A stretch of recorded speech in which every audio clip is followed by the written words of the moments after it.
And thanks for the question. Some elected Democrats are so steamed about Doge. Congresswoman LaMonica McIver says we are at war. Ilhan Omar says we might actually see somebody get killed. And Chris Van Hollen says we have to fight this in the Congress. We have to fight this in the streets. It's unacceptable, the comments that have been made by these Democrat leaders, and frankly, they don't even know what they're talking about. And for Democrat officials to incite violence and encourage Americans to take to the streets is incredibly alarming, and they should be held accountable for that rhetoric. The hypocrisy is off the charts. Trump's press secretary shuts down Ilhan Omar and other Democrats for their dangerous rhetoric. They claim Republicans are the problem, yet they are the ones pushing for chaos in the streets.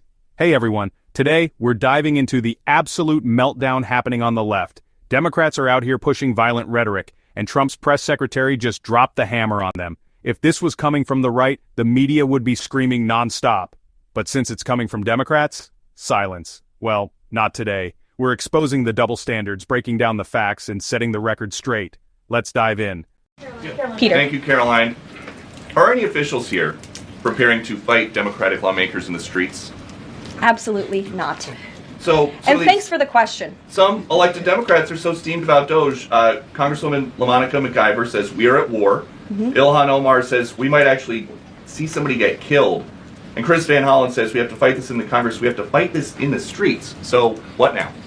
And may I just point out, if you heard that type of violent, enticing rhetoric from our side of the aisle, from Republican leaders on Capitol Hill, I think there would be a lot more outrage in this room today. It's unacceptable, the comments that have been made by these Democrat leaders, and frankly, they don't even know what they're talking about. Because President Trump was elected with a mandate from the American people to make this government more efficient. He campaigned across this country with Elon Musk, vowing that Elon was going to head up the Department of Government Efficiency, and the two of them, with a great team around them, were going to look at the receipts of this federal government and ensure it's accountable to American taxpayers. That's all that is happening here. And for Democrat officials to incite violence and encourage Americans to take to the streets is incredibly alarming, and they should be held accountable for that rhetoric. It sounds like something that they're most concerned about is Doge engineers with access to Treasury systems. Can you clarify? Do the Doge engineers have read-only access in these systems, so they are not allowed to write new code? No. They are not. Okay. No. And then one more thing. NBC is reporting that some of the illegal immigrants that we've seen rounded up and arrested are not being deported. They're being released with ankle or wrist monitoring devices, or they have to check in on the phone. So is the administration arresting more people than you have room for?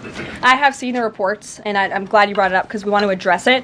There have been a total of 461 illegal aliens. This is of this morning when I got this information from DHS that have been released from custody of the more than 8,000 that have been arrested since President Trump was inaugurated. It's less than 6%. And there are reasons for their release. Some of the factors include a lack of significant likelihood of removal in the foreseeable future, lack of detention availability, which is something this president and this administration has been incredibly vocal about. We are doing everything we can to deport and detain illegal immigrants, but we need Congress's help to increase funding for Border Patrol and for ICE, to increase detention capability in our facilities. And then other serious medical conditions have also been the reasons for some of the release of these individuals. But none of them have final deportation orders. Many of them are probably contesting their immigration status. I'd refer you to DHS for more details, but I did get that information because I knew it'd be a question, so thank you. Some of these same Democrats are out here fear-mongering about Doge engineers having access to Treasury systems. Really?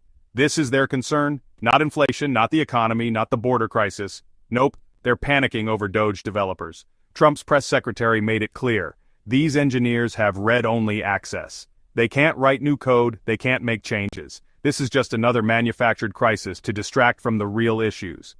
At the end of the day, this isn't about Doge engineers. It's not even about Trump. This is about power. Democrats don't want accountability. They don't want transparency. They want chaos, because chaos means more control for them. Trump and his team, including Elon Musk, were brought in to clean up this mess. They're actually looking at the receipts, making the government more efficient and saving taxpayers money. And that's exactly why the left is panicking. So here's the bottom line. Democrats are pushing dangerous rhetoric while pretending they're the victims. The media is covering for them. And Trump's team? They're staying focused on fixing this country. If you're sick of the lies, smash that like button, share this video, and drop a comment below. Do you think the media would react differently if a Republican had said these things? Let's talk about it. And most importantly, make sure you subscribe and turn on notifications. so you never miss an update. Thanks for watching, and I'll see you in the next one.